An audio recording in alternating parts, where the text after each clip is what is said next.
Since I first started making videos about the villains of the Power Rangers universe, I was actually quite surprised to find that one of the most requested videos was one on King Sphinx. Now, seeing as he only ever appeared in one episode of Power Rangers, he obviously made a lasting impact. And I will admit, he is one of my favourite characters in terms of design. I think he not only looks cool, but also intimidating, something that, let's be honest, a lot of earlier monsters sort of lacked. He's a fan favourite monster for sure, so let's look into everything we know about King Sphinx.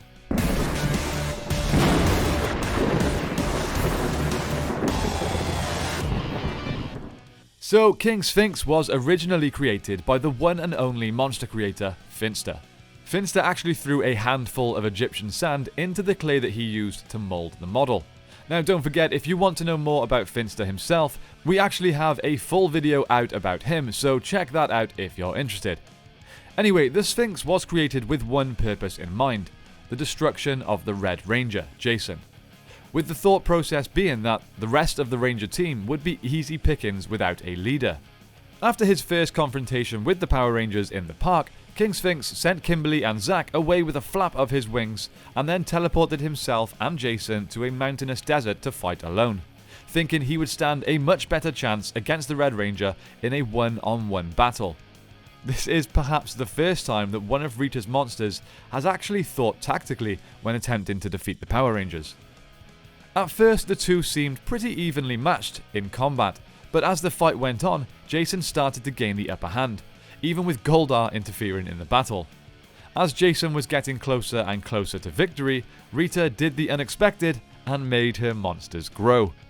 Zordon then teleported the power crystals to Jason so that the other Rangers could come to Jason's location and summon the Zords.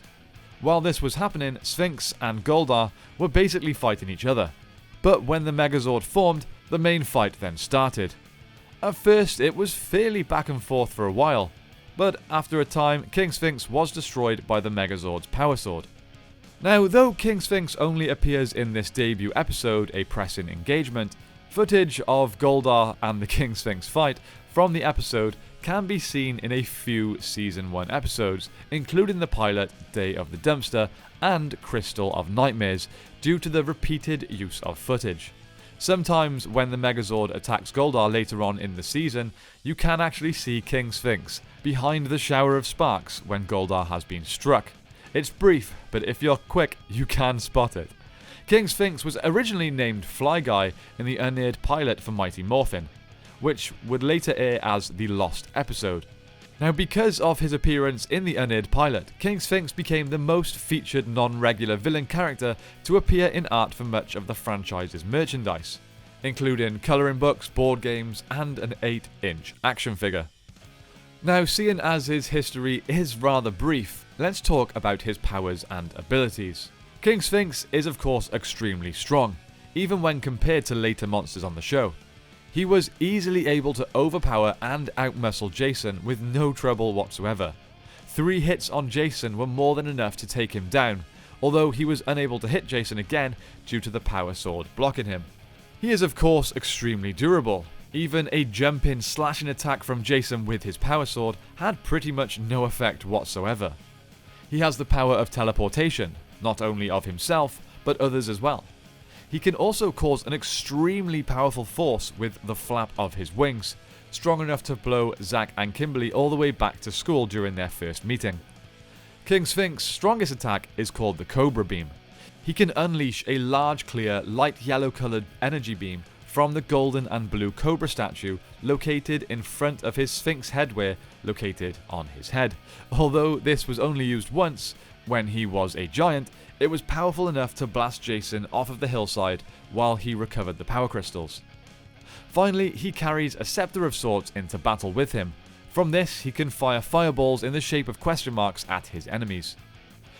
Overall, for a Monster of the Week villain, he's pretty formidable and, like I said at the start, clearly had a lasting impact on fans.